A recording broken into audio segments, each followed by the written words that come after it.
হরে কৃষ্ণ। জয় রাধা মাধব, জয় শ্রীকৃষ্ণ। নমস্কার বন্ধুরা, আমার চ্যানেলে আরও একটি নতুন পর্বে আপনাদের সকলকে স্বাগত। আশা করছি ঈশ্বরের আশীর্বাদ আপনারা সকলেই ভালো আছেন, আমিও বেশ ভালো আছি। একাদশী তিথির ব্রত ভগবান বিষ্ণুকে সমর্পিত। প্রত্যেক একাদশী তিথিতে একাদশী ব্রত পালনের উপোস রাখা হয় এবং ভগবান বিষ্ণুর পূজা করা হয়। এই ব্রত পালন করে সাধক শুভ ফল লাভ করেছিল। ধরে 24টি একাদশী তিথি পড়ে, আর প্রত্যেক মাসে 2 বার করে একাদশী তিথি আসে। অর্থাৎ ফেব্রুয়ারি মাসে 2025 ফেব্রুয়ারি মাসে জয়া একাদশী তথা ভৈমী জয়া একাদশী এবারে পড়েছে শনিবার 8ই ফেব্রুয়ারি।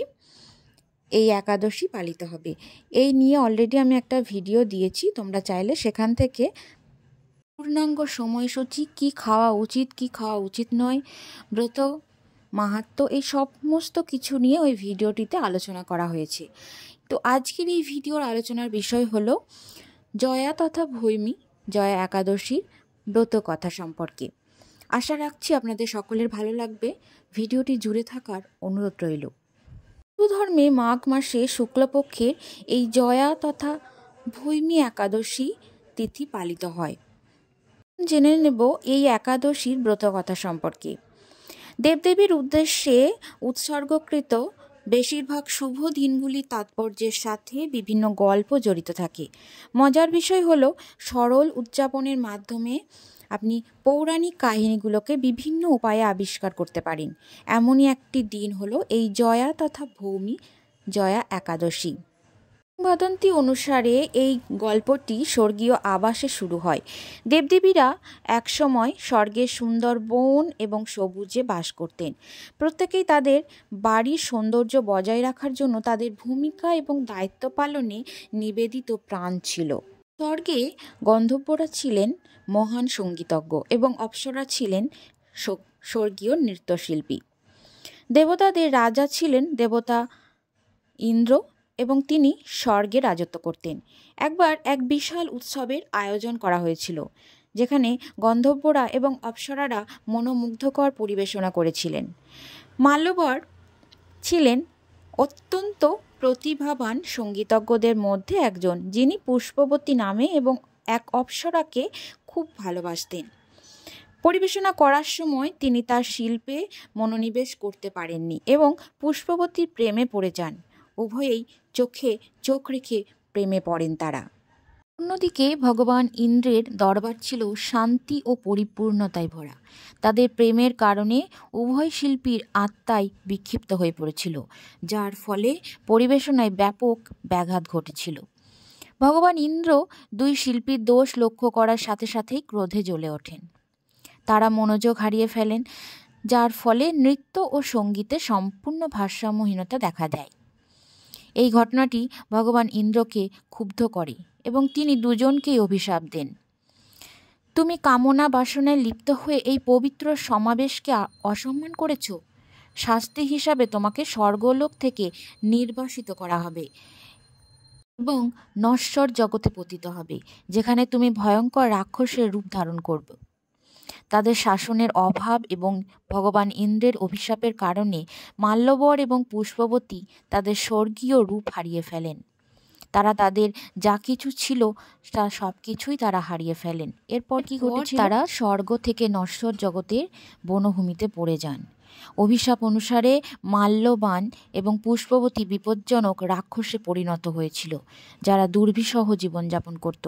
তাদের সুস্থ জীবনের জন্য প্রয়োজনীয় মৌলিক সুযোগ সুবিধা ছিল না। স্বর্গের আরাম থেকে তারা অন্ধকারে ভরা ভয়ঙ্কর বনে ঘুরে বেড়াত। তাদের দুঃখ আরও বাড়িয়ে দেয়।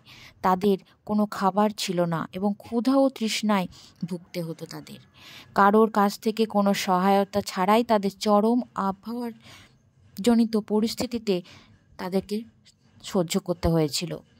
এরকম দুর্বিষহ জীবনযাপন তাদের ভুল বুঝতে পেরেছিল। তারা ক্রমাগত তাদের স্বর্গীয় রূপে থাকার অভাবের অনুভব করতে পেরেছিল এবং মুক্তির জন্য প্রার্থনা করত। অসুরদের দেহে থাকা সত্ত্বেও তারা কেবল স্বর্গলোকে ফিরে আসার জন্য আকাঙ্ক্ষা করছিল। আর তারপরই এই জয়া তথা ভৌমী জয়া একাদশী এই দিনটি তাদের জীবন বদলে দিয়েছিল। যখন তারা বনে ঘুরে বেড়াচ্ছিল তখন ঘটনাক্রমে জয়া একাদশীর দিনটি ছিল। মাঘ মাসের শুক্লপক্ষ ছিল। মজার বিষয় হলো পুষ্পবতী ও মাল্যবান বনে ঘুরে বেড়ানোর সময় এক গুরুত্ব বুঝতে পেরেছিল। সেই নির্দিষ্ট দিনে তারা কোনো খাবার বা জল খুঁজে পায়নি। প্রচণ্ড ক্ষুধা ও তৃষ্ণার কারণে তারা রাত্রে ঘুমাতেও পারছিল না। সারা রাত তারা স্বর্গে তাদের দিনগুলির কথা স্মরণ করছিল এবং বনের দুর্বল জীবন থেকে মুক্তির জন্য প্রার্থনা করতে থাকে। যেহেতু দিনটি ছিল উপবাস, জাগ্রত থাকা এবং প্রভুর কাছে প্রার্থনা করার জন্য, তাই দুজনেই অজান্তেই জয়া একাদশী ব্রত পালন করেছিল। আর এরপরই দ্বাদশ দিনে ভগবান বিষ্ণু বনে আবির্ভূত হওয়ার সিদ্ধান্ত নেন। মাল্যবান ও পুষ্পবতীর অনিচ্ছাকৃত উপবাসে তিনি সন্তুষ্ট হন। তাদের ভক্তি ও প্রার্থনার ফলে ভগবান শ্রী বিষ্ণু তাদের সামনে আবির্ভূত হন। জয়া একাদশীর দিনটি ছিল তাদের জীবন বদলে দেওয়ার দিন। ভগবান বিষ্ণু তার শক্তিশালী বাক্য উচ্চারণ করেন, তোমার কষ্ট এখন শেষ। জয়া একাদশীর শক্তি তোমাকে পবিত্র করেছে। তুমি ইন্দ্রের অভিশাপ থেকে মুক্ত হয়েছ এবং তুমি তোমার দিব্য রূপে স্বর্গলোকে ফিরে যেতে পারো। আশীর্বাদের পরপরই মাল্যবান ও পুষ্পবতী তাদের অসুর রূপ হারিয়ে ফেলেন। এর বিশুদ্ধ স্বর্গীয় দেহে স্বর্গে ফিরে আনা হয়। স্বর্গারোহণ করার সময় তারা ভগবান বিষ্ণুর প্রতি পরম কৃতজ্ঞতা প্রকাশ করেন। তাই এই শুভ দিনে ভগবান বিষ্ণুকে খুশি করতে এবং তার আশীর্বাদ লাভের জন্য জয়া তথা ভৈমী জয়া একাদশী ব্রত পালন করা হয়। এটাও বিশ্বাস করা হয় যে এই দিনে উপবাস করলে, এমনকি অনিচ্ছাকৃত হলেও, আত্মা ও হৃদয়ের পবিত্রতা অর্জন করা যায়।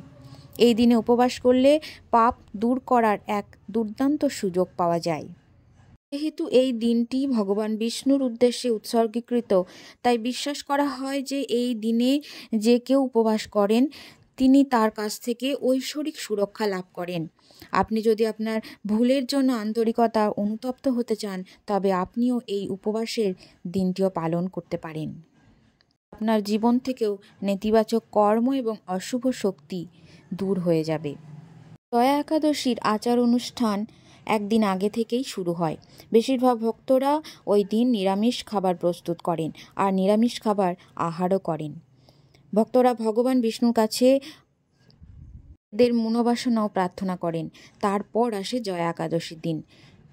আর বেশিরভাগ ভক্তরা নির্জলা উপোস অর্থাৎ জলহীন উপবাস পালন করেন।